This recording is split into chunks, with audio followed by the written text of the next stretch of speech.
Brilliant, brilliant. Well, thanks for taking time out of your day for doing this for a start. My pleasure. My pleasure. I presume you're now going to miss, or you've managed to squeeze me in between numerous guitar lessons. Pretty much. Yeah. Yeah. Just practicing and making coffee and then just repeat those two things. Yeah. Cheers. Yeah, same. Well, no, actually, I never practiced. That singers for you. Yeah. Mm. So, Yeah, you chose the wise instrument. yes, the instrument is myself, love. Yeah. Yeah. Oh, you cannot criticize me. You cannot criticize my. If you criticize me, you criticize me. Yeah, it's a Yeah. weird one. Yeah. Yeah. It's a weird one. So a little bit about the podcast. My name's Howard. I still sing in UK thrash band Acid Rain, Yeah, man. and I've also been a stand-up comedian for. I've been to see you back in the day.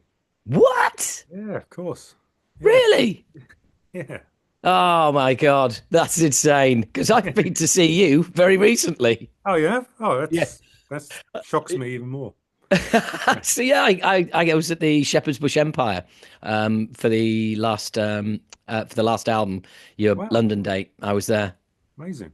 I God, had no isn't that clue. incredible? Hey, we're fans of each other, isn't that just wonderful?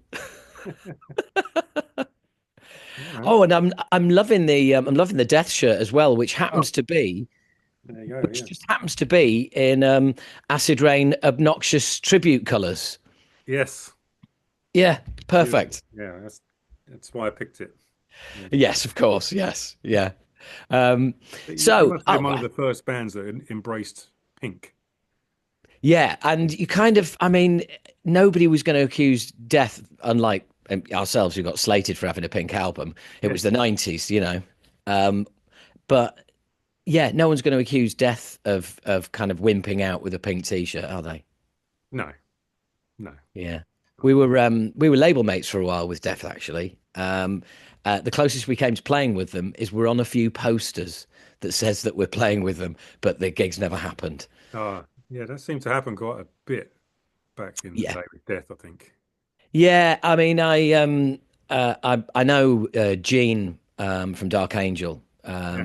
very well, having toured with them back in the day, and we've always stayed in touch. And I had him on on the show actually when he was doing Death to All, and had a load of great stories that I can't say on here. So maybe when we finish this, Yeah. Fill me in. yeah, I'll fill you in. But yeah, let's just say a complex guy, you know. Yeah, I mean they did speak publicly about it. There was a Death documentary that was made. Yes, yeah, yeah. I've seen that. They mentioned a few things about how, as brilliant a songwriter and artist he was not the most reliable Yeah, person. yeah, and Particularly. also, well, as Gene said on here, I think basically being in Death was one of his favorite ever experiences for the entire time he was in the band, and the last 6 weeks was utter hell. Wow. Yeah, Yeah, things go downhill quick. that's crazy. Yeah, Yeah. very, very. I'll tell you what else is crazy. He said, making a smooth transition into talking about your new album. Um, Now I've got to get the name pronunciation right. Tickerilica. No, but I love No, it. I love Ticta it. Tictorilica. All right. Here's a perhaps an explanation. Right. Okay. Right. Guide, if you will. So this is a Tiktaalik, Right.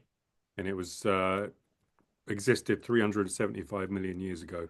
Okay. And Listeners, it's yes, it's kind of like a lizard, basically. it's sort of like a fish at the back Uh, end and a yeah. crocodile at the front end. Wow. Okay. So Um, lizard, forget and if you that. go to Arctic Canada and look around in the rocks, you might find some bones Oh, of right. those things. So that's a Tiktaalik. So I thought that was a pretty cool metal word. Yes. But you make it more metal by putting an A on the end. So I've made it. Tiktaalika. So Yes, yeah, and well, when this comes out, there's I've got a podcast coming out in a couple of days, which is old bollocks, which I do with I do with a friend. He's called Old Head. He has his own channel on YouTube. He's in the States. I'm over here, and he's a patron of mine. And we ended up like doing a show for a laugh, and everyone said you should do that. So great. every once in a while we drop an episode, and Yeah. we were just talking about the Gods of Pangea album last night. Wow. And speaking as somebody who was around in that era, as you were clearly, Yeah. although I think you must be a bit younger than me. Um, so, I'm going to be 50 this year. dude, Amazing. Imagine that. dude, I know exactly how you feel because I turned 50 in lockdown in my flat on my own. Wow. Yeah, yeah. But I lived to tell the tale. Yeah. And I 30, not bothered. 40, not bothered. Da, Yeah. da, da, da, da, da, da. And then 50, there was just something about it where I was like, wow, Yeah. like I'm old. I'm not middle aged. I ain't living to 100. Definitely more than halfway, isn't Yes. it? Yeah. Yeah.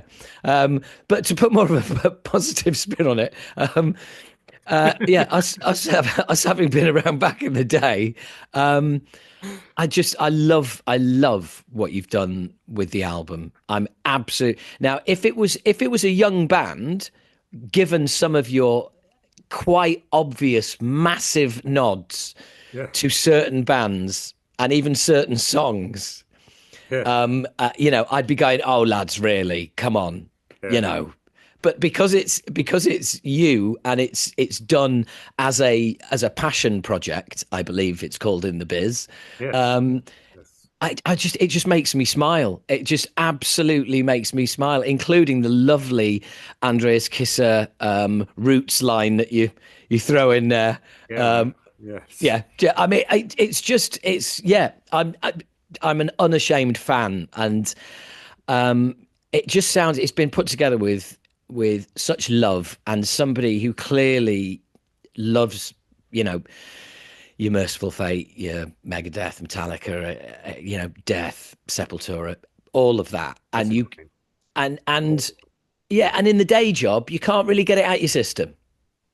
Yeah. I mean, there's elements of all that, but when you're in a band, um, and there's six of us in the band with all massively different tastes, so everything kind of gets diluted and mixed together. Yeah, So it's never quite how you personally imagine it, kind of thing. So yeah, it's great to finally be in a position where I can do it, because yeah, like you say, I was around in those days, but I never met the right people, or I tried to be in bands, but it just never worked out that I could actually, like you played the marquee, right, yeah, and all that stuff. Yeah, I was that was my dream, to sort of get to play there, kind of thing. yeah. But it just never found the right singer, the right drummer, and but yeah, but now with It's worked out all right, mate. the Yeah. sort of network I've developed with Haken and this and that, it's like I can finally realize my kind of thrash metal dream. Yeah, I know, and that comes through the speakers. It really does. That's what kind of really appeals to me is that I mean, there's at times it's not just you either. I mean, there is an absolutely brilliant Dave Mustaine impression going on. I mean, I have to say, Yeah, people say that, um, but that was not intentional at all. And I I've I I've didn't got, well, let me tell think you. about Let, it let, let me before. tell you. It's better than Dave. It's better than Dave. It's like it's improved Dave. There's more range and there's more styles in there. Yeah. But I mean, obviously like his like lyrics and like his rhythmic flow, is like, he's like pretty amazing and influential, on those early Megadeth and even like new Megadeth. He's got amazing lyrics and the sort of rhythms, he sings in. Yes. I definitely copped some of that and tried to kind of write the lyrics so they landed in that kind of certain way. But yeah, Yeah. didn't say to anyone sing like Dave Mustaine or anything. It's like, and when people started saying it, I was like, what are they talking about? Yeah, Yeah. yeah, Well, whatever. Yeah, sometimes you're too close to hear it, you know. yeah, yeah, And and also, I know that you write the music, you write the vocal lines, the lyrics, you're very specific about, how that all works. So in the back of my mind, there was this thought was, and did he say also, could you just do it like Dave Mustaine as well, please? yeah. Just to, just to complete the dream. Yeah. Yeah. Um, Exactly. Yeah. but no, it's beautifully put together. But it's funny what you were saying there as well about being in being in a band. It's never a pure artistic vision because it's you have to share it, and Yeah. you all you all have to compromise at some point along the way.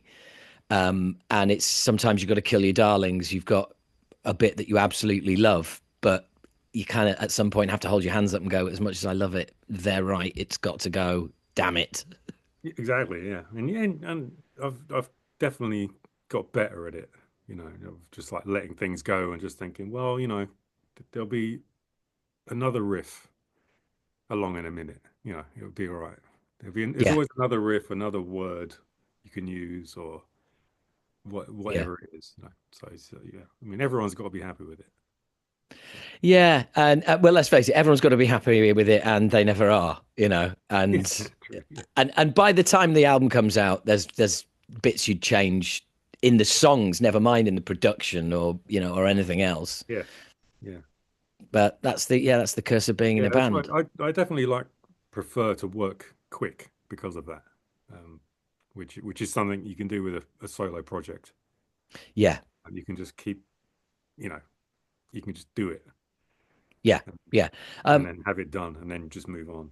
And you don't, yeah. Don't overthink it, otherwise you lose that kind of gut instinct, which is sometimes what you're going to end up coming back to anyway.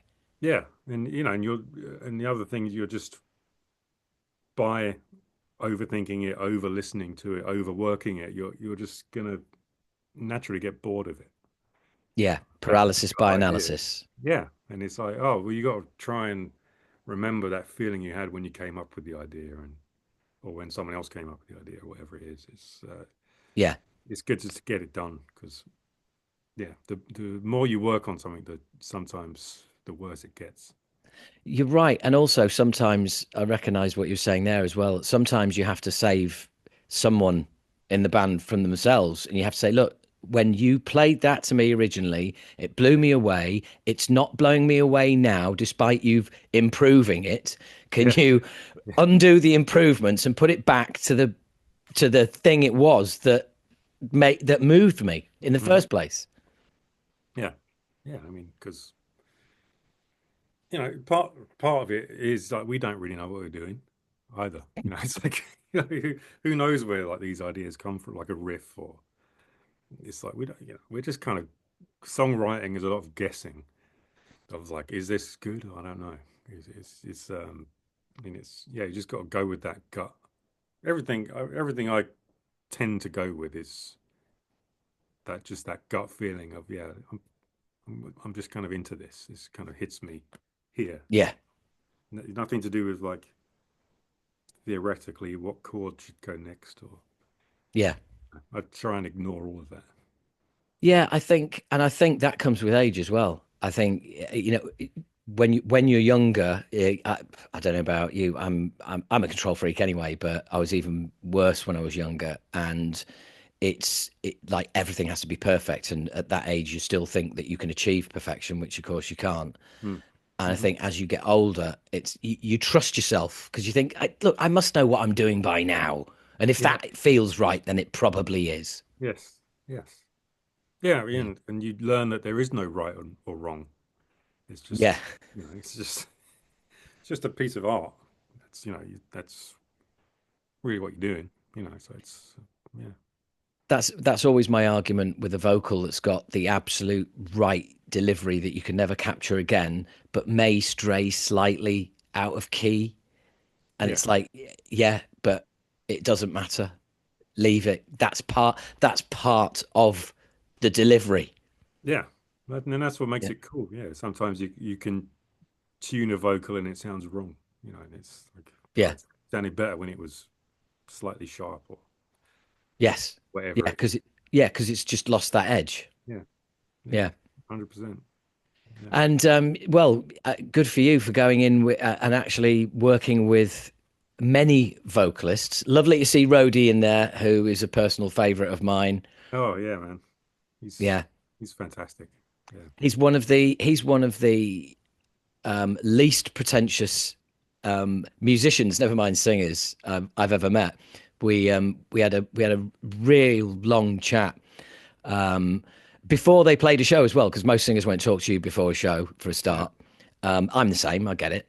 But yeah, we chatted for about an hour and a half before a show, and it's just yeah, just so unpretentious, and he managed to distill down. Well, what I do is I I have to try and make what the other guys are doing sound normal, Yeah. Yeah. which I Yeah. just absolutely love. Um, Yeah, but I mean they're pretty out there. Protest the Hero are oh yeah. pretty good players, right? Yeah. Yeah, you could say that. Yeah. Well, funnily enough, two albums that absolutely were kind of staples through lockdown was the album they released, which the title is I'm blanking on at the moment, which they released in lockdown, and Virus, obviously your own, Yeah. and Yeah. and that's the album I discovered you on. I'm kind of late to the party. Wow. Thanks for coming. It's absolute pleasure. Um, and yeah, and those two albums are, along with a couple of others, it's just are albums that really kind of, I don't know, they still resonate. They have a strange kind of Hmm. feeling because I was clinging on to them so much Yeah. at the time that when I play them now, they just mean that little bit more Hmm. than other albums. Yeah. Yeah. It's I know what you mean. it Yeah. it's a strange one, yeah. But so, did you? Were you literally just sending tracks to each vocalist, and they were putting them down in the studio, or were they coming over to see you? How did it Oh, work? yeah. I mean, I didn't meet anyone in person on Right. this at all ever. It was all done over email and just yeah. I mean, so I would just demo everything this one I tried to keep it a bit simpler. Just having a my goal was just to have a guitar riff and a drum program drums and a guitar riff, basically telling the story of the song, and then just trying to keep it as minimal as possible, like that. Just like all those classic bands. Like Yeah. it was that with like what the song is just from the guitar riff, right? You don't have to. And Yeah. that's the for me the first puzzle to figure out is that how can I come up with a new guitar riff that when you hear it, it's that song kind of thing. Um, yeah, and then write the vocals, lyrics, and sing it badly, but well enough just so it's like rhythmically correct and like melodically correct. Usually an octave lower than how I want it. Yeah. And then yeah, obviously send a backing track and then my version, and then yeah, like and these guys just take it to another level. Like Rhodey's version of Fault Lines is just Yeah. just so much better than I imagined, kind of thing. I was definitely thinking of that kind of. I was like thinking like Joe Belladonna singing it, Yeah. that kind of like yelling but melodic at the same time, kind of thing. Yeah. So, yeah, I definitely had roadie in mind for that one. So yeah, thank the Lord. He's Yeah, well, yes, yeah, he delivers in spades. He really does. It's an awesome tune, but that's an interesting process about trying to trying to come up with a kind of signature riff that that will be the identity of a song.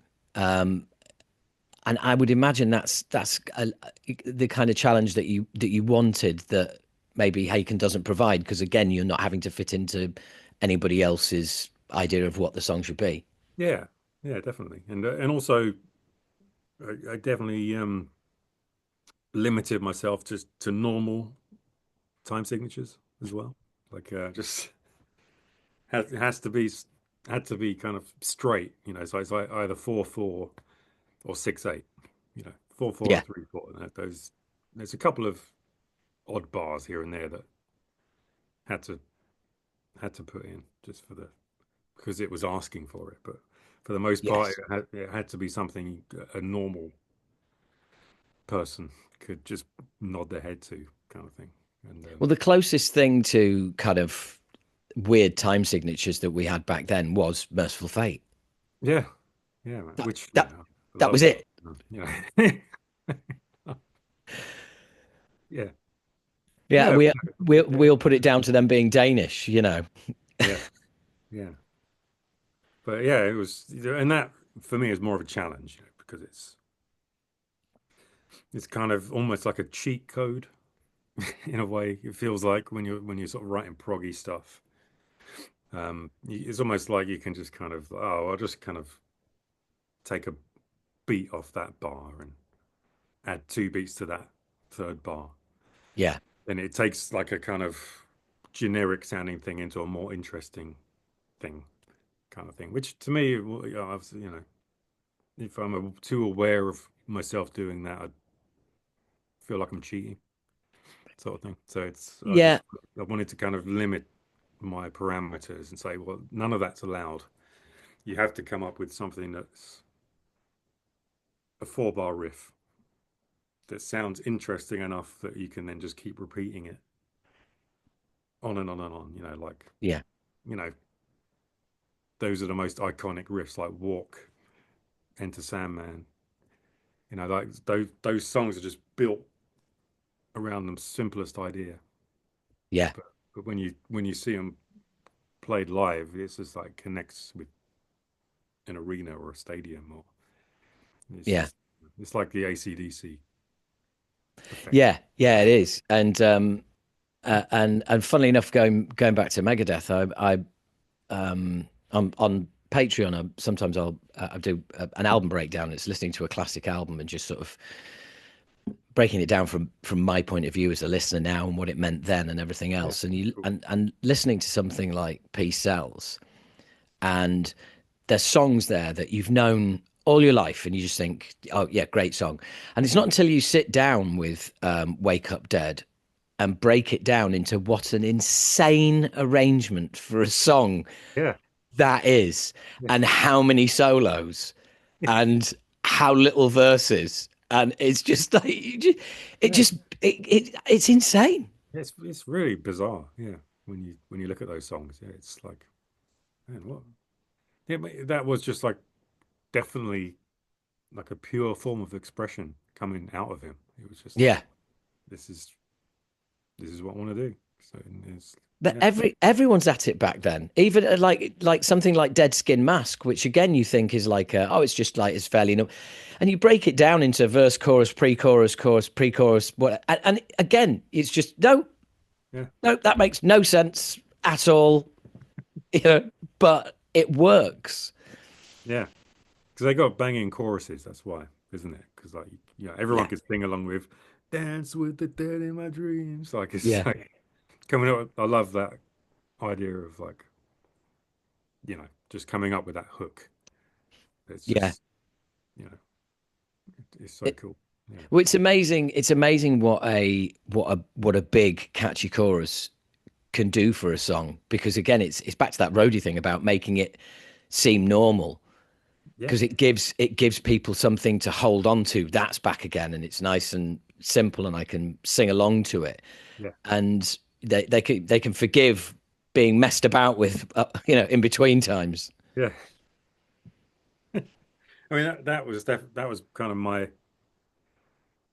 sort of system really on this album was like having like each song I kind of tried to do it methodically in a way where it was like I started with 3 sections per song kind of thing. So I had this idea of I'll do like 8 or 9 songs, whatever. So I'm going to need for song one, I'm going to need a verse, a pre-chorus, and a chorus section kind of thing. So I would just kind of keep working until I had 3 sections that I could interchange and put them in kind of any order. And when they flowed from one to the next, it worked whichever Yeah, order it was in, kind of thing. So that was my first port of call to kind of figure out a bunch of 3 section little packets yeah, kind of thing. And then it was just like, okay, so deciding which section sounded like the chorus in each of those packets. And then I would write the lyrics for the chorus of each one thing, or a right. vocal line or a chorus. And then so then that's how important I think a chorus is. Like if you don't have that, then you haven't got a song. You know, it's Yeah, like you need that first. yeah, So that for this was always like the first problem to figure out. Like, what's the chorus? Is there a chorus for a start? And then so once I have that, and then I've kind of got like an idea of what words sound like. You know, sometimes like the riff will tell you. yeah, You know, so I often think of like a good guitar riff being in English, if you know what I mean. So it's like yes. it almost like has words or like a kind of it sounds like it's speaking to you in some kind of non-verbal way, but you can kind of it sounds like a sentence or something. I look, I completely know what you mean. I mean, we're working on an album at the moment, and I've had that About time. About time. yeah, it is about time to be fair. Yeah, it's going to be 6 years since the last one by the time we get it out, which is just way too long. But we're we're putting it together, writing it at the moment, and I've had that experience where I've got loads of lyrics written, and I'll just hear something and go, right, I know exactly what phrase is going to go over that. Yeah. And we've even got, and I'd be interested to know if that happens to you. By the sounds of it, it does. I was listening to the chorus, done the chorus, and then I heard a melody, and that I thought was was on the song. I thought that melody was in the guitars. I thought, but it's not. Yeah. It's, but it's kind of like, well, I've got to do that because Yeah. you've just heard it, Yeah. and that's just like that's the indescribable part of music. Yeah. Oh, where did you come? Where did you get that? What gave you that idea? I have no idea. I am merely the vessel. Yeah. I mean, a lot, all the sort of great songwriters say that, don't they? Like the McCartneys of the world, they can't explain it. They just say, "Oh, it just appeared from the ether," and like, yeah, I'm just the conduit for it. That's how they feel, There's a great documentary on the band The Descendants, and Bill Stevenson, the drummer, talks about how he woke up one morning with a complete. He said, I'd been dreaming of this song, and I woke up and I could remember it. And he said, and this song called Clean Sheets, which is a classic of theirs. Hmm, And he just got up and wrote it complete. He said, like, I woke up with that song in my head amazing. from beginning to end, and I have never happened before, never happened since, but it just did. Yeah. And when you hear things like that, you just think, well, that's another level. There's being conscious, Yeah. Yeah. yeah, and doing that. Then there's being unconscious and doing that. Yeah. That's crazy, man. Yeah. Very, very. But It's never happened to me like that. no, God no, Maybe not tomorrow it might happen. I don't know. me neither. Yeah, But I know what you mean about phrasing as well. You know, phrasing and certain words that will work as a chorus, and some words that just won't. yeah, yeah. I mean, I love a one word chorus. Like most of them have been done already, of course, because like Yeah. people have thought of them already. But there was like, yeah, like that. It's the opening track on this Tyrannicide. It was like one of them.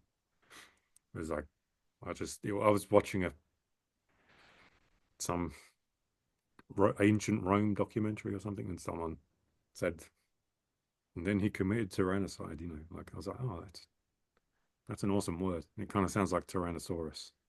So Yes. this In this fact, in fact, it sounds like the classic thrash metal made up word, and I should know because I've made a few up. yeah, But right, but exactly, yeah, it does. And in fact, yeah. I was going to credit you with inventing the word until you told that bloody story. I know, right? But yeah, when I heard it, I thought, yeah, that sounds like a thrash metal title, Yeah. and it's sort of the word tells you like Tyrannicide is like I Oh, think it sounds like the riff grew from the word in a way. it sounds like a German band on Steamhammer from back in the Yeah, 80s. yeah, You know, you just imagine them, you're like, full on, all ripped jeans, scruffy leather jacket yeah, yeah. from Essen, somewhere like that, you know. um, but Another one was like it was Lost Continent. That was like the word came first almost, or the phrase, and that was from like Universal Studios in Orlando. well, There- yeah, but you There's like can't switch the brain off though, can you? there's a whole area like just called the Lost Continent. I was like, I just kept hearing it like Lost Continent, like in that, and I thought that sounds like the ending of a cool section kind of thing. So I kind of Yeah, started at the end and wrote backwards that one.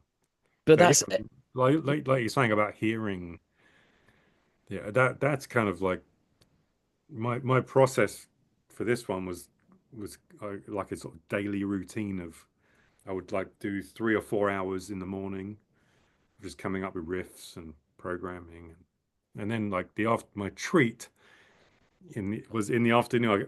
In the afternoon, I would go for a walk for like an hour and just listen to what I'd done, and then yes, yeah, and that's when you kind of hear other things happening. Oh, that there could be a melody there, or that note could go to a different place, or yeah, the because groove you're could not change. working on it, you're Yeah, listening to it.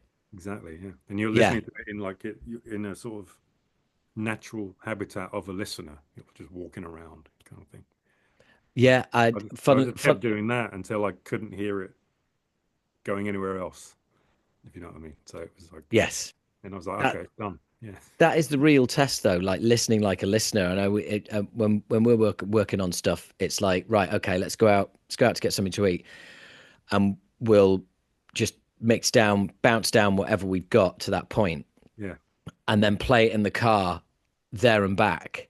And after one play, it's kind of like, right, yeah, I know what that section's missing, yeah, or we'll both say like, that's too long, isn't it? It's like, yeah, yeah. it is, yeah. Well, Or do you write like music first and then lyrics, well, funnily enough, or what?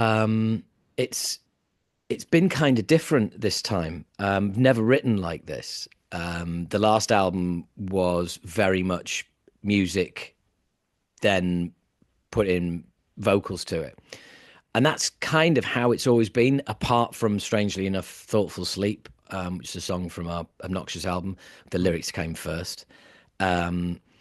But this time, sometimes, I mean, I've turned up and it's been, right, we've actually run out of bits and pieces here. We've got nothing. Oh, I was thinking about this. Yeah, And, it's 30 seconds of acoustic guitar, which you, funnily enough, end up not using at all, but something grows out of it. yeah, And we've actually, written a song from scratch in a session, and I've written the lyrics along with it. And sometimes as well, it's I've got this, right. I've got a melody line for that riff. So let's pretend like it's the verse and I'll put vocals on it. That will then change the feel of it and Yeah, that will inform what yeah, we're then going to go and do next.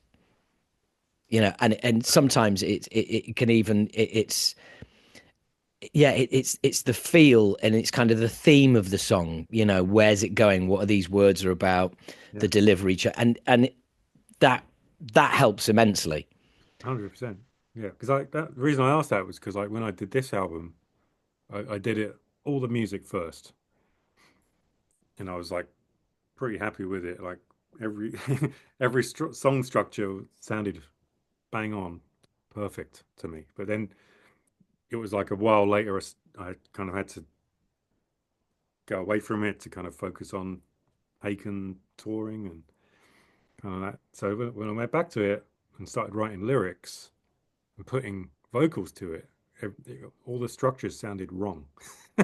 As soon as as soon as I started doing lyrics, I had to I had to move everything around, and everything sounded different with lyrics on it, with Yeah, vocals. It was yeah, infuriating. yeah, and I can well imagine as well. It, And it just proves how important it is. Like you got to do both in yeah, tandem. yeah, and also the challenge of the verse riff, because a verse riff has got to be, as you were saying earlier, you want it to be distinctive, and you want it to be really cool, but ultimately the verse, it's about the vocals, and the riff is there to serve the Yeah, vocals.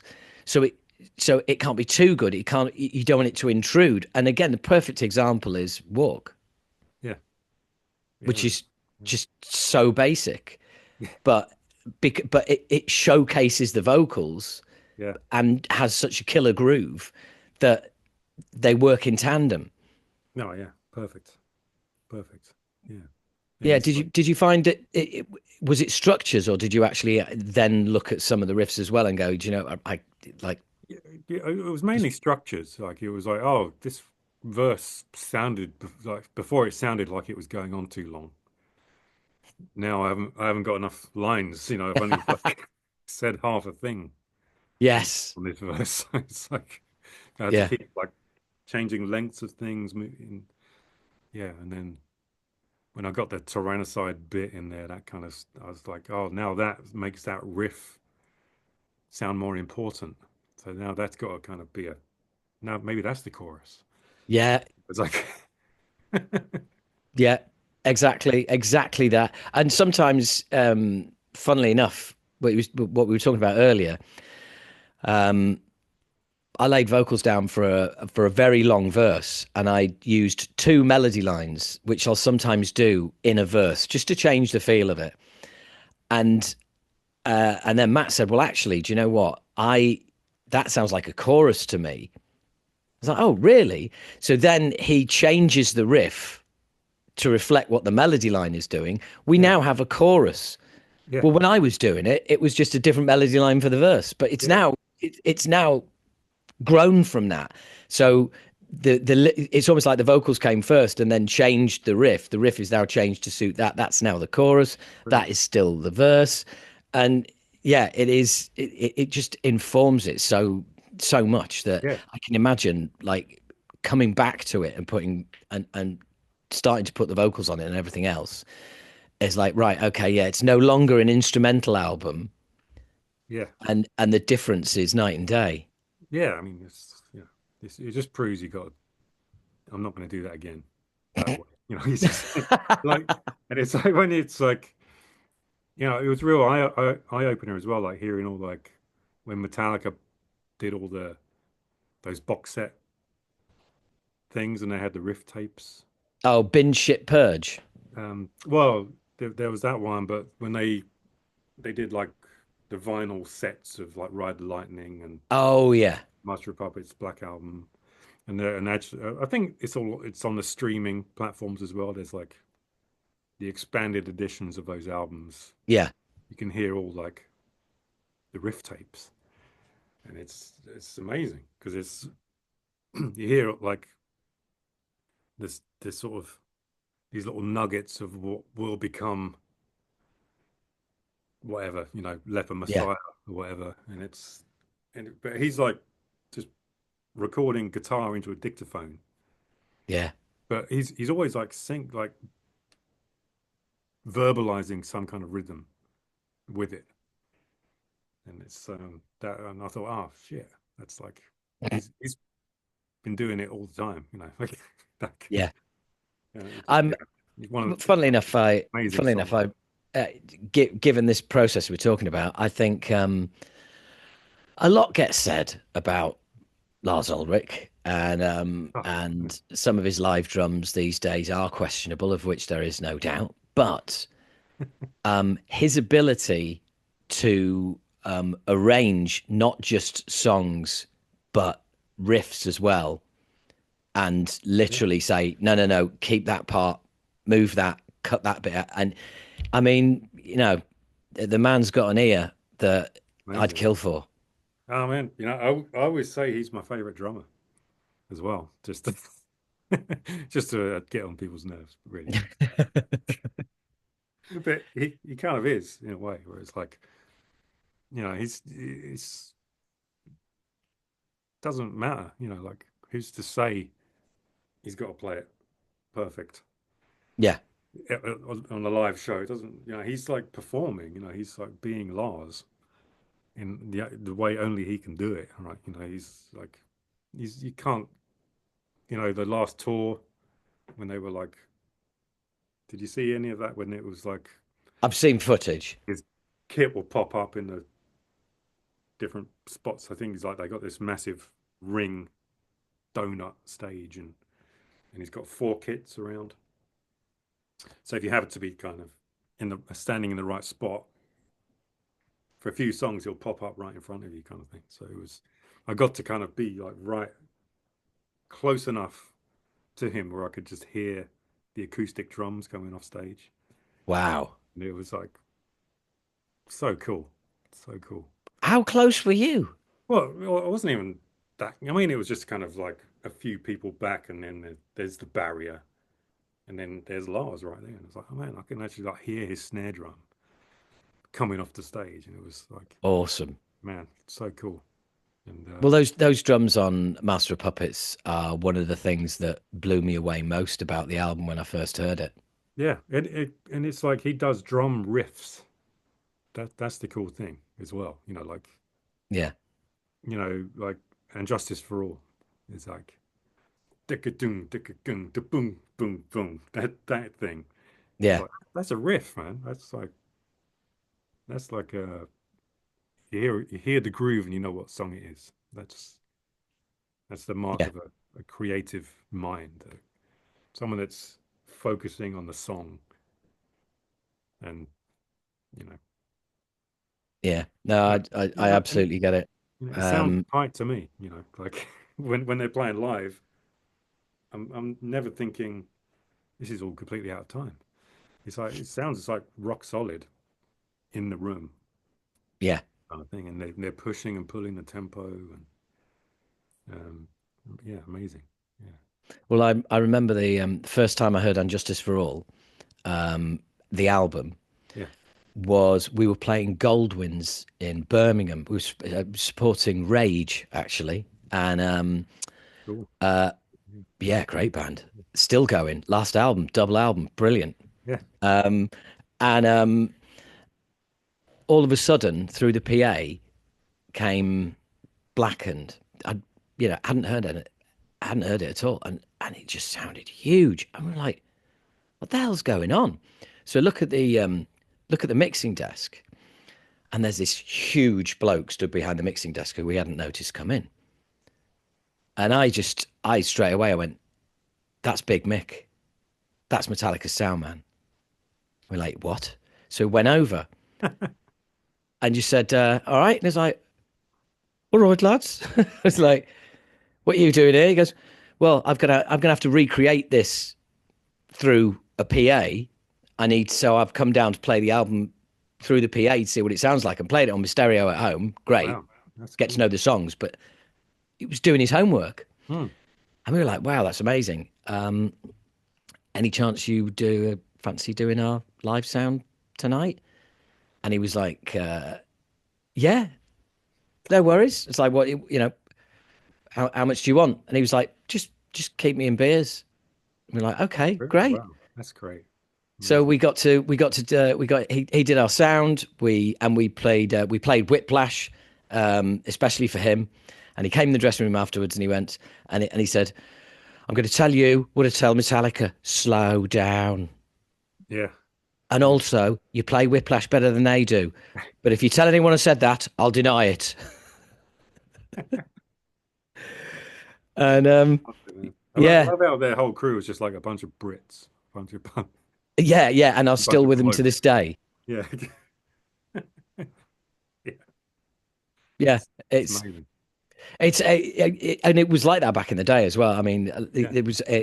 like everyone had British crew. Exodus, Nuclear Assault, Yeah. all had British crew.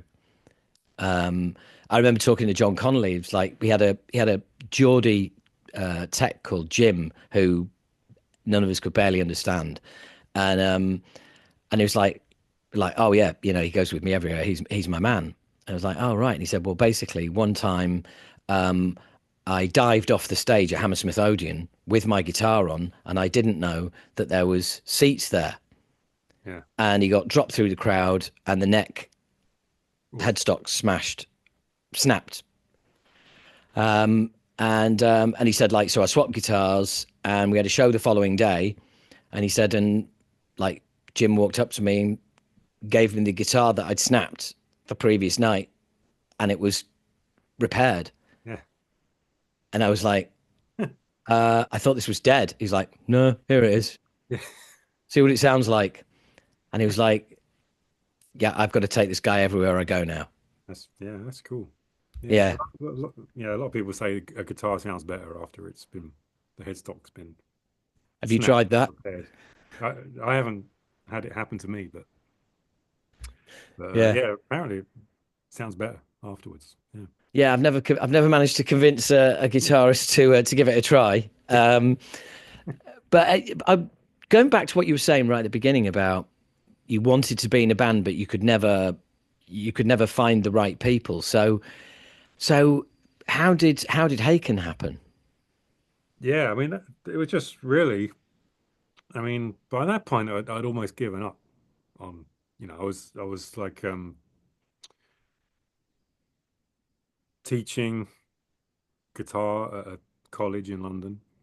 It's just like, and I just kind of just decided that that was my gig. I was, I was just, and then, after 15 years of doing that, you kind of get burnt out on that kind of thing. So I was almost thinking like just quitting music as a thing. I was like, oh, I'm not really enjoying. I need a break from this By the sounds of it, thing. And like you can love music, but it doesn't always love you back. exactly, 100%. Yeah. Um, and I mean, it's just like a kind of such a brutal career as well. It's like, you know, people aren't the nicest to you all the time, right? Kind of these things. You think, well, I could, I could probably find another job where people aren't nice to me and Yeah. earn more money, right? So it's like, so yeah, it was just, it was just like I'd been to see this band Haken down the local pub, the Peel in Kingston, um, a couple of times, and it was just like, oh, I was just like a fan of what they were doing. I was just into this kind of very colorful, proggy kind of metal stuff. I was like, oh, that's kind of unique for what other bands are doing at the moment. If I was doing a band, I'd probably do it like that, Yeah.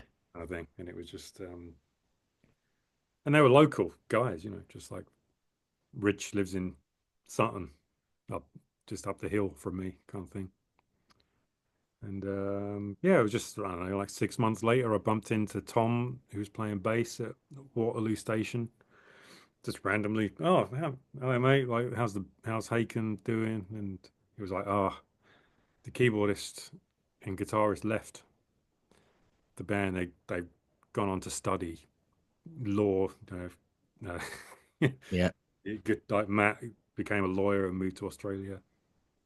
Pete Jones was playing keyboards in that original iteration. He went to study physics and became a doctor of physics, and but now he's back in the band, kind of thing. So it was just like that. I was like, oh, maybe I could audition for the guitar position, kind of thing. So that's what I did, and it kind of pulled me back into like enjoying music again, and having that. I'd sort of totally given up on the idea of like finding like-minded people, because because that's the hardest thing, right? That's like Yeah. that's why these bands like Megadeth and they were so young when they met each other, and like Metallica was so young, and they just happened to be the right people meeting the Yeah. right people, I, and it was it sometimes is. that doesn't happen. It is. It does amaze me. Look, I was at school with most of Acid Rain, and Yeah, here I am, 54 years old, still doing it. I mean, it's ridiculous. And yeah, sometimes you just think we got really lucky with the people that were in the band, and we had the classic. We got signed from an unsolicited demo tape that was sent through the post to the label. You know, perfect. it's just yeah. So the old is it doesn't. I was going to say it doesn't happen anymore, but according to Music for Nations, it doesn't. It didn't happen then either. We were the only band they ever signed from an unsolicited demo tape. Wow. Okay. Yeah. Normally it would always be through someone, Yeah. but Yeah. never through the post. Yeah. That's um, funny. Yeah. So that's how you think. Like that's the fairy tale, isn't it? That's how you yeah, think all bands sent a tape off, and it I just didn't happened. realize. I didn't realize you guys were West London as well because I'm in Ealing. I've been in Ealing for 30 years. Oh wow. Bloody hell. I know, Yeah. just across the river. It's ridiculous. Yeah. Um, so I've read in the press We could have done that this in person. Like, yes, we could have done it down the pub. yeah. Well, next Yeah. time, right? We could do it. Yeah. Um, the I was reading in the press that this is your second um, solo album. Yeah. Yeah. So I can't seem to find the first. Why is Oh, that? oh, it's I don't know. It exists. Um, it might be because like I changed the name, right? So I made this one. Ah, I made this one. Tiktaalika is the band, right? yeah. The first one I did it during lockdown, kind of Ah, thing. right. It's like a kind of it was like a just an idea that got out of hand in a way. It was like the initial thing was I'm going to spend my lockdown doing. I'm just going to like make a 20-minute EP, like a kind of proggy, metally kind of piece of music, a 20-minute song Yeah, kind of thing about prehistoric life, kind of thing. Thought it'd be a fun thing to do, I think. And it just kind of lockdown kept going on, and this 20-minute thing just kept getting longer and longer. And then instead of having like one song, it became clear I was writing different songs, so I kind of split the thing up into different acts, almost kind of thing. And so I ended up with this like a full album of material, which were different songs. So I released that under my name, Charlie Griffiths, with Tiktaalika being the name of right. the piece, if you like, kind of the Yeah, name of the album. So it might be because of that. yeah. So it's an instrumental album. It's like the same, pretty much the same deal as this one, where I've got Daniel singing on Right. a couple of tracks, um, Tommy Rogers singing on a couple of tracks, and Vladimir singing on a couple of tracks. This one, that first one, I didn't have Rhodey on, uh, Right. but it's the same kind of deal. It's maybe a bit more leaning towards the progressive, sort of techie metal kind of thing. Yeah. But it's still, I think it was still had the seeds of the kind of thrash leanings, which for this one I kind of totally embraced the more thrashy side. But Yeah. yeah, And I got to say, I'm loving the tribute Scream Bloody Gore cover as well. yeah, You're not getting that past me. yeah. Well, did you see the cartoon we made? I have, yeah, the video for Gods of Pangea. Well, that one was like me coloring in the artwork. It was like, yeah, I mean, a lot of the credit for like the sort of fun I have with this goes to Dan Goldsworthy, who's he's the new Ed Repka, right? Like Yes. We call him Ed Replica because he's like, Well, funny you should say that because on the review we did of the album last night, the guy, my co-host, hadn't wasn't aware of the album at all. So he was doing his research on the Hoof and looking it up and all the rest of it, and he was like, "Oh my God! Well, I don't know if this is an Ed Repka like cover or not, but it's like they nailed this oh man, yeah, 100%, Ed 100%. Replica. That's good.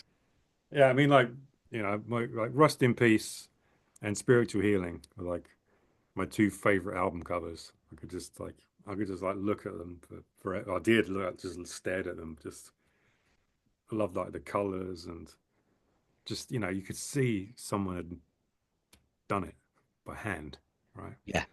And so yeah, I definitely wanted to. And that I think it was like a podcast interview with Terry Butler. Um, he's obviously an obituary now, but he was on Spiritual Healing. Yeah, had him on this show.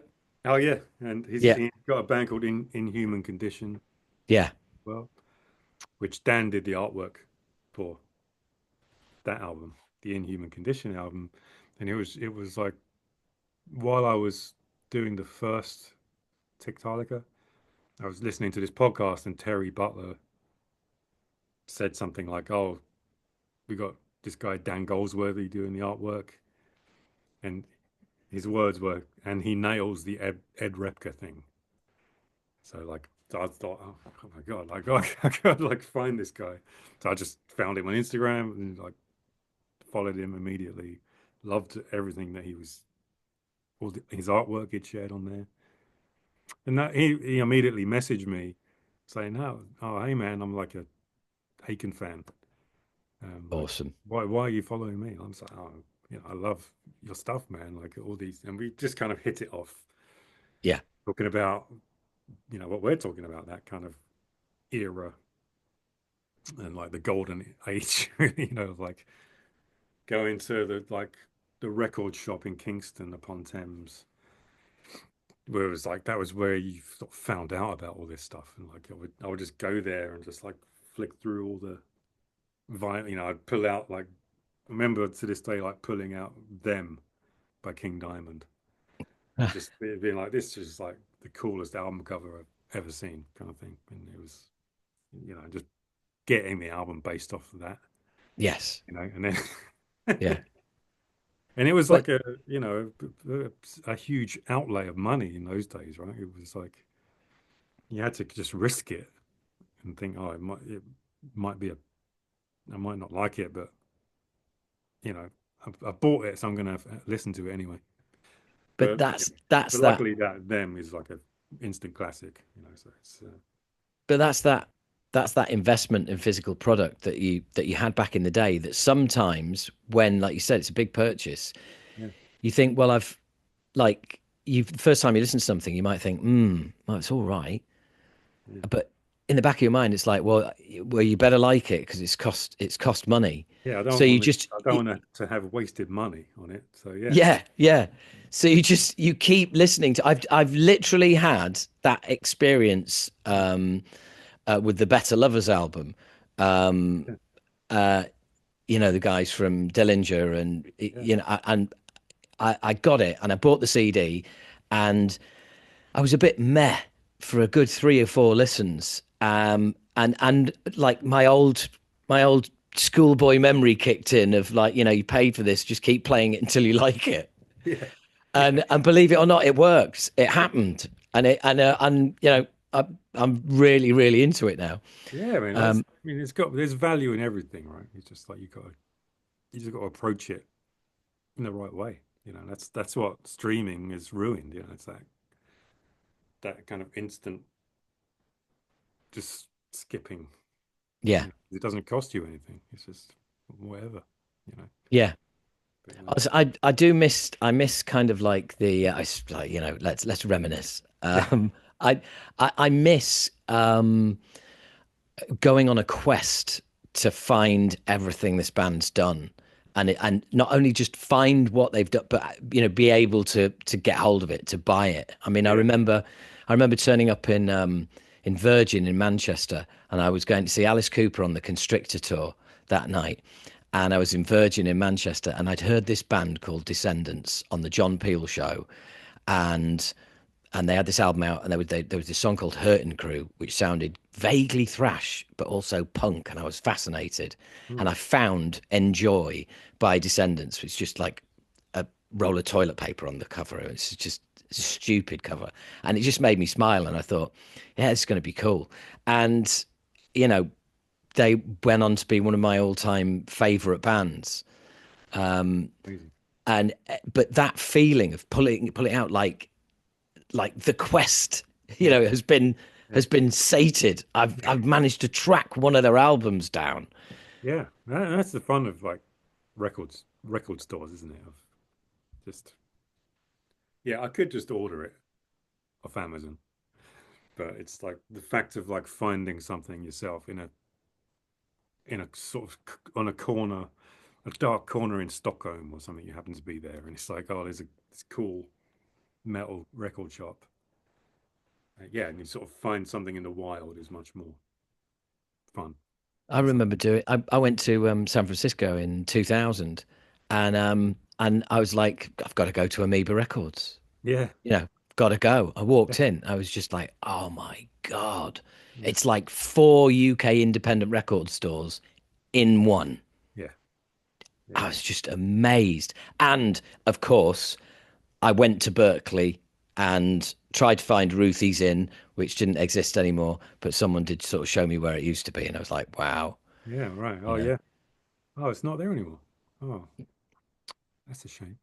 yeah, I know. But yeah, so I was being in San Francisco, it was like I was literally on this sort of thrash metal tour Yeah, of that that's great. back. This is in 2000 when like thrash was pretty much, well, if it wasn't dead, it was in a coma. Yeah, yeah, And you know it was just going around trying to sort of find little places in history yeah. that is Oh, I amazing. love that. Yeah, like I put like a little thing up on my YouTube. I don't know, like a little video of like just walking around the marquee, right? Just like Oh, which is now like, was it the Montague Pike or the pub or something? Montague Pike, it's depressing, isn't it? It's like just this terrible, was it like a Weatherspoons-ish kind of It is a Weatherspoons, yeah. like nothing, it's just no kind of character, kind of whatever. And it's just like, but you walk in there and you can sort of, you know, you can see like the stage is kind of still there, Yes. but it's just got like some tables and chairs on it now instead of a drum kit and amps, right? And it's Yeah. kind of see, oh, that's where the balcony was, but they seem to have like cut half of it away. Yeah. And like, oh, that's where the merch was set up, and it's just like just a weird feeling It of like is. that I've whole I've history is gone, and it's like, yeah, I've done the very same thing. I've done the very same thing, gone in there, not done the video, Yeah, um, but sort of gone like, well, that's where the dressing rooms were, and this is where we set merch up, and all that same thing, but yeah, with one added thing, which is coming out, and the bus stop, the bus shelter is still there, and on a good day, people would be stage diving off that yeah, before the yeah, doors opened, which I absolutely loved. And my favourite memory is being stood in the foyer at our last ever gig, which back then it was our final show. We were playing the marquee, and the label said we'll come down and we'll sell off all of the merch we've got for you guys as well. So t-shirts were £1, sweatshirts were £2. And it was so rammed that once people got their shirt or their sweatshirt, they were climbing onto the counter, diving and getting fed, crowd surfing to the back. So, yeah, and that was because that yeah, was the only way you could get out.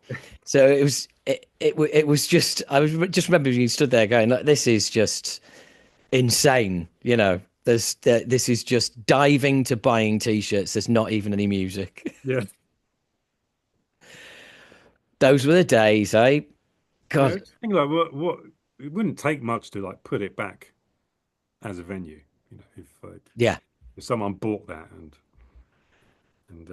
you know had any sense of culture, it'd be it'd be very cool to like put it back. Like and You're have bands play it. absolutely, Yeah, you're absolutely talking my language. I would love Weatherspoons to fail, yeah, and and someone comes along and says, "Do you know what? This should be a music venue again, yeah, and museum. It should be the yeah. marquee museum venue." Or even just like I don't know, like a huge band that has like enough money to do it, just to kind of hire it out for a night. Like just put on a show at the Marquee, Charing Cross Road. Well, Metallica played there as well, didn't they? Yeah, yeah. I think They that opened was. a metal church there. Oh, yes, Yeah, that legendary gig. yeah, Wouldn't you have loved to have been in Metal Church that night? yeah, yeah, yeah.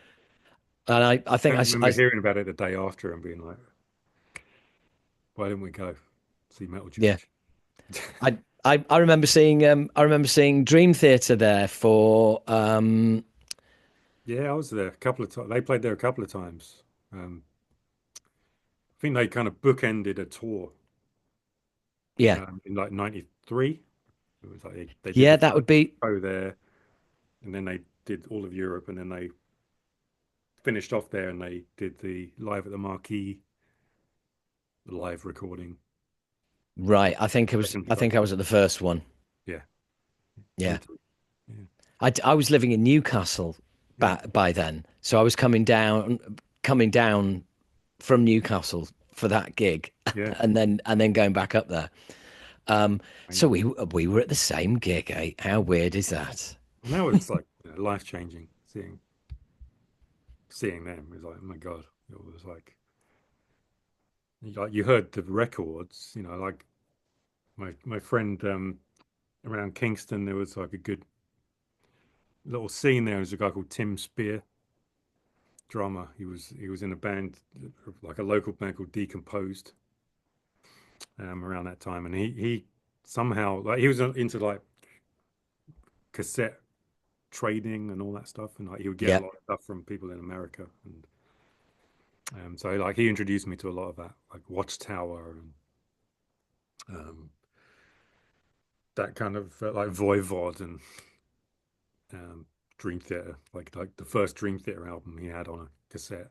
Um, and it was like, oh man, this is like a new level of playing, Yeah. like just like amazing, like it's but I had that kind of Metallica-ish guitar sound where you could like, oh, it was kind of familiar enough, but it had the kind of, I was into like Ingve and all that stuff, but it was kind of like a little bit cheesy. Um, even though I still love that stuff, like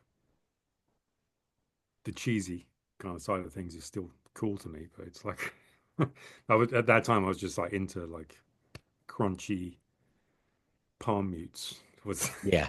was like it's got to have that, and that's what Dream Theater kind of blended that um, thing. Yeah. Seeing I him mean, live, it's just like, oh well, man, like they do it better live than on the record. It's like, I was in when Dream and Day Unite.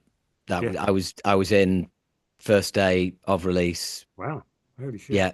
yeah, Well, my best friend's a huge Rush fan, yeah, and he knew of Dream Theater. So I straight in day release, first album, yeah, and then when the second album came out, yeah. we were all just like, "Whoa!"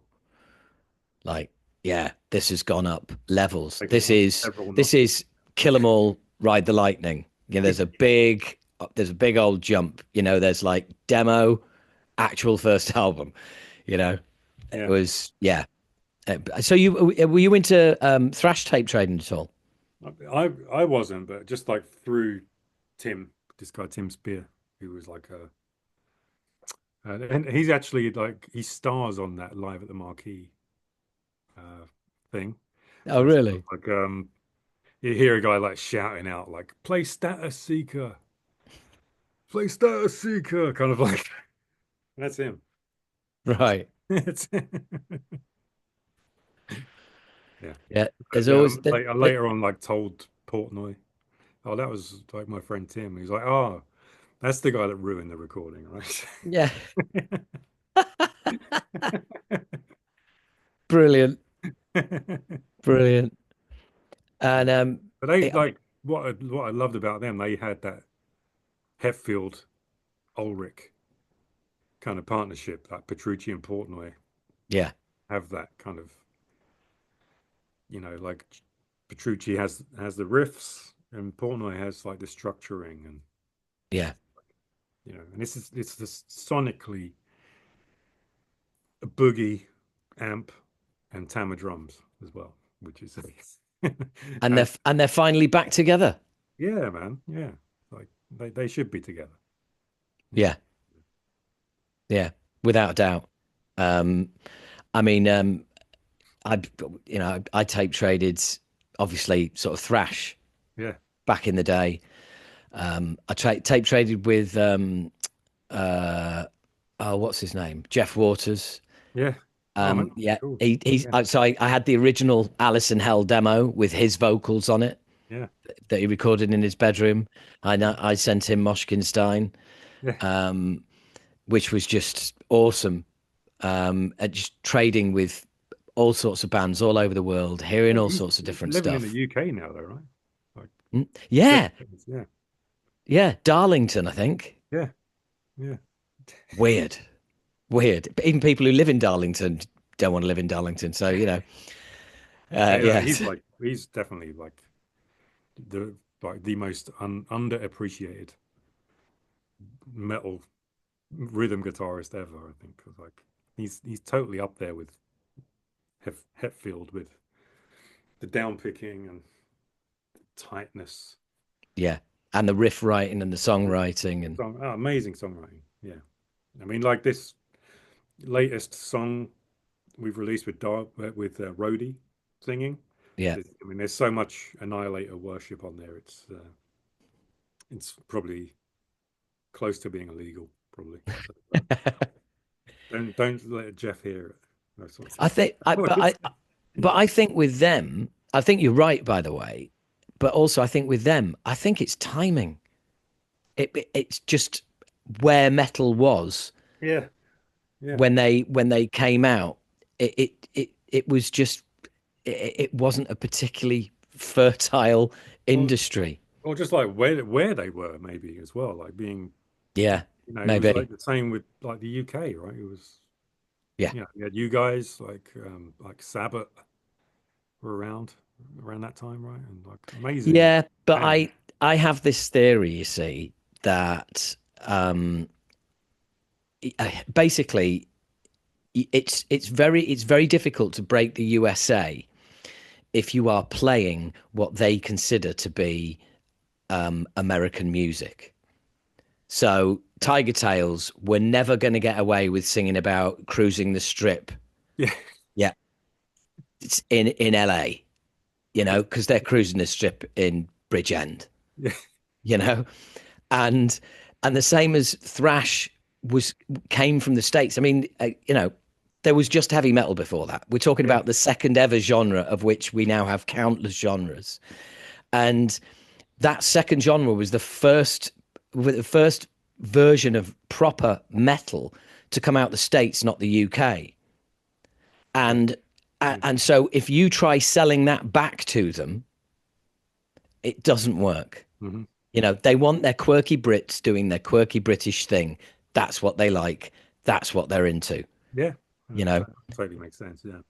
And there was no way that any of us thrash bands, Onslaught, Slammer, Zentrix, us, none of us were ever going to be significant in the Yeah. States. Yeah. And I think purely for that reason. Um, and, you know, well, we've got all of these great bands here. Why would, you know, we don't need one from over there that's trying to do our thing. Yeah. I imagine like, you know, for a Canadian band, it would be a similar Yeah. kind of reason, you know. Yeah. Yeah. I mean, well, imagine an American band coming over trying to do Motorhead. Yeah. Fuck off. Not a chance, mate. Not a chance. Yeah. You know. So yeah, So that's yeah, the first I time I've think heard someone say that actually. It makes a lot of sense. Yeah. yeah, I don't know. Like I said, I just think it's yeah, and I kind of you know, no blame attached Yeah. because ultimately the German bands were doing their own thing. You know, they were doing the Teutonic Four. They were bringing something different Anchored. because you know you listen to Destruction Creator stuff like it. Yeah. That is not from the States. Brits were influenced by the States heavily, Yeah. but then when it came to stuff like you know Destruction Creator and things like that, that was something that had all of us going, well, this is thrash, but this is different as well. Yeah. Yeah. And then of course you got Tom Warrior and the whole Celtic Frost thing, uh, which I still don't understand to this day. Cold Lake, what happened? I don't know. Yeah. Uh, yeah. What was that one? To Megatherion, Yes, and the one after that was into the pandemonium. yeah. Yeah. I remember that one. Yeah, Yeah. two signature albums of the day, two signature album covers of the Yeah. day. It's Yeah. like I can picture the album covers more than I can hear the music. Yeah. Yeah. I just yeah, absolutely awesome. Well, Yeah. Pretty dude, cool getting Giga to do oh, album cover. Pretty I lucky. know. Carcass did it as well, though, Yes, with Heartwork. yeah, yeah, exactly. And that's you know, Carcass are a perfect example of a British band going on. You know, Yeah. after all the thrashers died out and all the rest of it, is British bands innovating Yeah. and being successful in the States because they are innovating and they're bringing something different. You know, Yeah. it's not you know grunge had nothing to do with thrash. I think you know if thrash did die, it turned the gun upon itself because it just you know it wasn't innovating, it wasn't progressing. It Yeah. was you know it was every band's got you know a ballad about how Mother Earth is dying, you know, etc. etc. You know, just the and it just wasn't happening. Whereas you had bands like Carcass and the whole grunge, not grunge, all of that was starting to grow. Yeah. And you know, then you had Napalm Death coming through, Mm. and you had a whole new sort of genre of bands happening, bringing all sorts to it. Yeah, you're right. Yeah. It definitely has like an Englishness to it, doesn't it? That kind of Yeah, yeah. And thrash had become, you know, thrash was the usurper of boring old heavy metal, yeah, but very quickly yeah, went stale and became boring and just part of the mainstream. mm, mm. And yeah, it just kind of it went away apart from, you know, the very, very best bands, the top bands. Yeah. I mean, a lot of it. You know, you hear like you go with Apple Music these days. You can go back and like research the era more in depth, like listen to bands that were around in those days that you like never get the chance to hear because you couldn't buy every record. Right? Yeah, But yeah, but a lot of the bands like they have the sound and everything, but they just didn't have the songs. So yeah, that's why the big band survived, is because like you got to have a song that yeah, people want to sing yeah. along to and they can remember it. It's like it's Well, exactly. And a very painful realization and comparison is you look at like the big songs of the big four, and even back then, you had Anthrax with Madhouse, you had Megadeth with Peace Cells, um, you had Slayer with like Dead Skin Mask or Seasons in the Abyss and stuff like that. Metallica, you can name any, Creeping Death, whatever. yeah, And then you look at the biggest singles by UK thrash bands. Well, Onslaught's was a cover of Let There Be Rock. yeah, Acid Rain was a cover of Hanging on the Telephone, and Zentrix was a cover of the Ghostbusters theme. yeah. So, yeah, we're not troubling North America any. No, Yeah. But yeah, the weird thing is that now the UK thrash and that era now probably has more respect and credibility than it ever did at the time, yeah, yeah, which is bizarre, especially in South America. yeah, man. Yeah. Speaking of which, have you played out there? Yeah, we have a couple of times. Yeah, it's and we're going back the end of April Right. for like we're playing Bangers Open Air Festival, which I assume has got nothing to do with sausages. In And Sao Paulo, so that'd be so fun. and is it as insane for prog as it is for thrash bands out there? I believe. I mean, I don't know. I mean, we we get it's pretty loud, and we get circle pits and crowd surfing and Awesome. craziness happening. Yeah, Awesome. it's great fun. Yeah, love it. Yeah, there wasn't much of that going on at the Shepherd's Bush Empire when I saw you. No, Yeah, no, it's I've had several offers to go out there, and it's never actually happened. oh man, You know. you got next album. You got to get out there. Well, without a doubt, World Tour was cancelled like yours because of lockdown. So it kind of fizzled out, and we did bits and pieces over the years, but it's definitely a case of want to do it all this time. Yeah, Um, I got mean, to do it all. it's a if there's a chance to do it, you got to do it because it's just a kind of like you say, it's like it's such a you met your mates at school and you're still doing it together, and it's Yeah. just that's so rare and a privilege really to be in the position where you can and you've got the name, like everyone knows Acid Rain, like it's like Well, it's I, a I, it's I don't know about everyone, but no, but you are right, and I genuinely see it like that. yeah, I genuinely see it as a privilege, and and you've got an even awesome logo as well. That's the main thing, right? well, That looks great on a shirt. thank you. I've have you know over the years that has been muted. In fact, I approached an artist recently about potentially working on a cover for our next album. And he's an international artist. He's done stuff for well, quite a lot of stuff for Washington Post and things like that, and does all sorts of stuff. And I follow him on Twitter, and he follows me. And I just sent him a DM and said, "Look, I'm in a band. Would you be interested in doing the cover?" And he was like, he said, "Well, I haven't done many album covers." So I kind of responded with all our covers saying, "Look, he said, like, never mind a metal band." And I was like, "Well, to be honest, we're not a skulls and crossbones kind of deal. So here's our artwork. Have a look, see what you think." And he messaged back and he said, "I've always wanted to do something with that Acid Rain logo."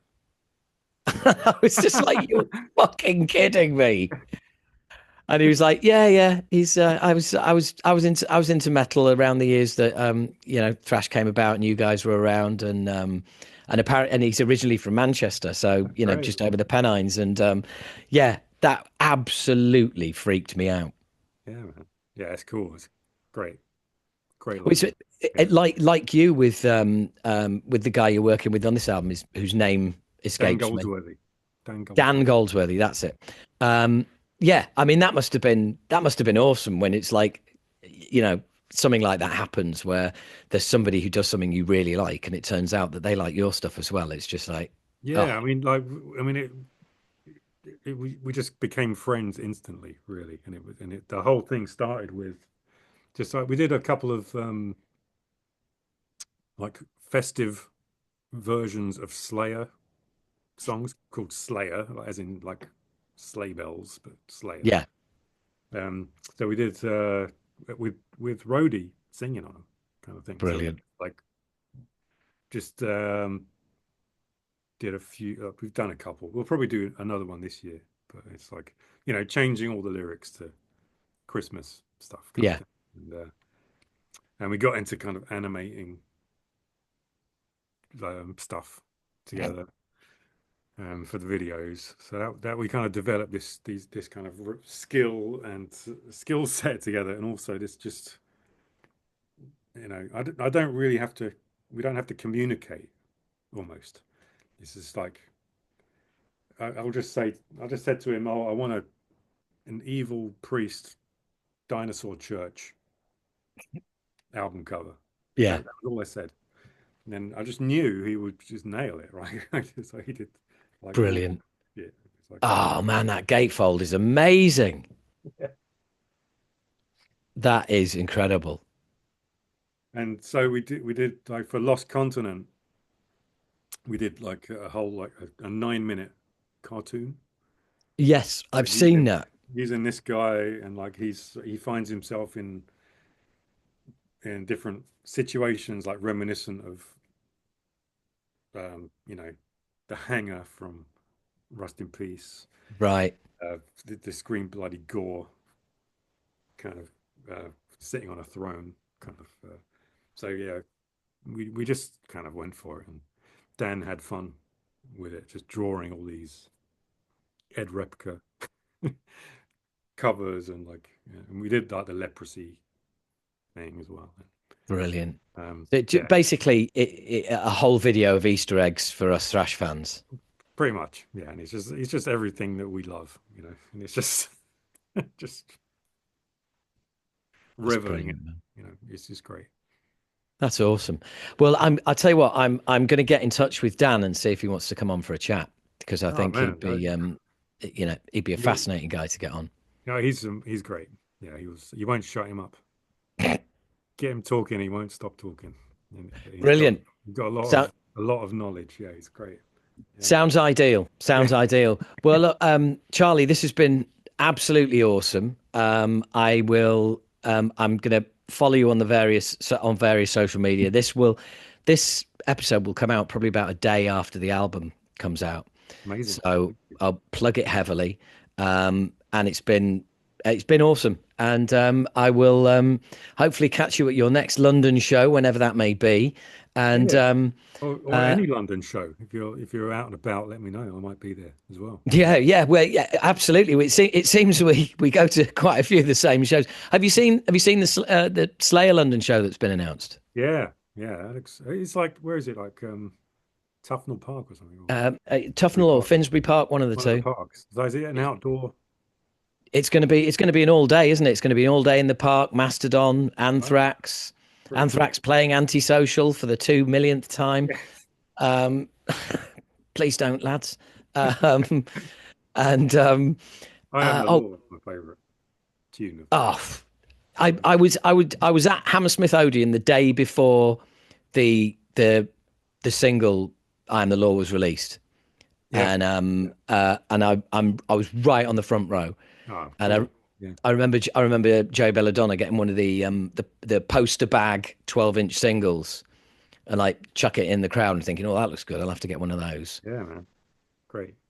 Yeah, and They're still and killing it. I saw them recently at Hammersmith, and they were just incredible, absolutely oh, incredible. that was that show creator? Yeah, yeah, Yeah, you see, I missed that. absolutely I incredible. really wanted to get to that. I saw Sepultura there recently. Yeah, And I saw him on the album tour, and I wasn't much of a fan of the bill of this tour, so I kind of almost said my goodbyes the yeah, first time I saw him, well, and also Sacred Reich was supporting, so that was a I kind of hadn't seen them like since the 90s for some reason. yeah. Sepultura. I remember like first seeing, I think it was like Beneath the Remains or a Rise tour at Hammersmith. And yeah, that was pretty cool. I think it was like, I think Sacred Reich were on that actually. And like Heathen and Zentrix maybe. It was like a four band thing. Did you see the Forbidden and Sacred Reich tour back in the day when Yeah. Paul Bostaff was playing for Yeah. Forbidden with one arm? Yes. Yes. Yeah. Yeah. Because back in the day, of course, you didn't even know.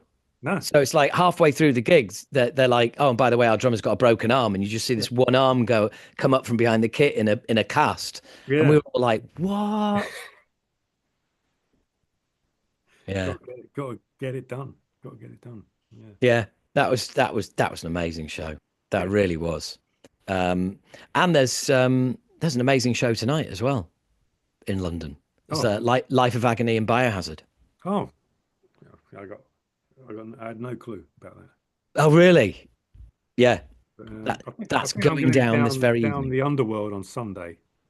Um, I think it's the underworld. Cynic, um, Beyond Creation, another Canadian band playing. Yes.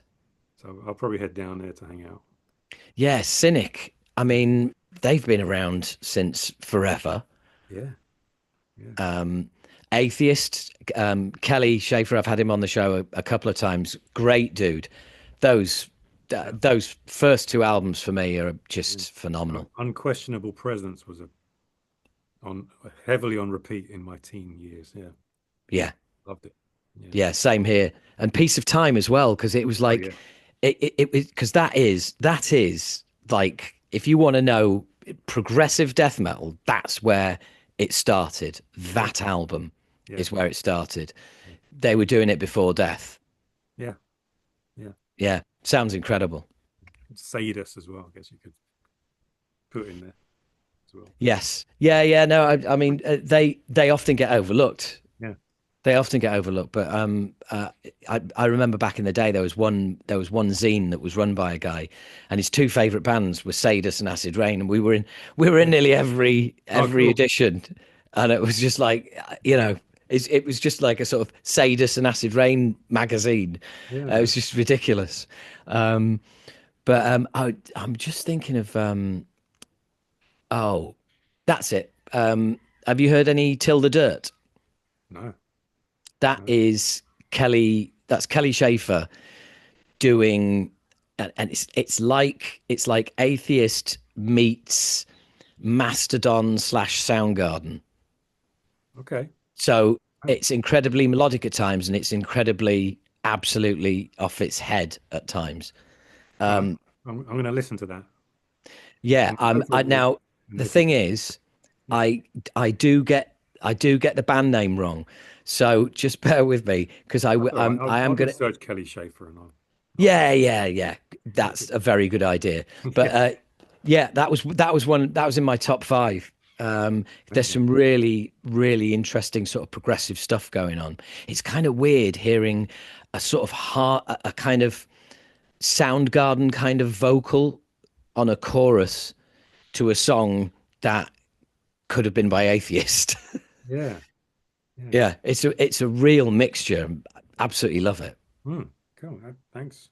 Thanks for the. No worries. No worries. Well, look, um, see you soon. Going to bump into you somewhere, I'm Yeah, sure. man. That's been amazing to meet you like this. You've been like a kind of, you know, like a, I don't know what you'd say, like a figment of a day gone by, for me, kind of like it was like shit, yeah, Wow.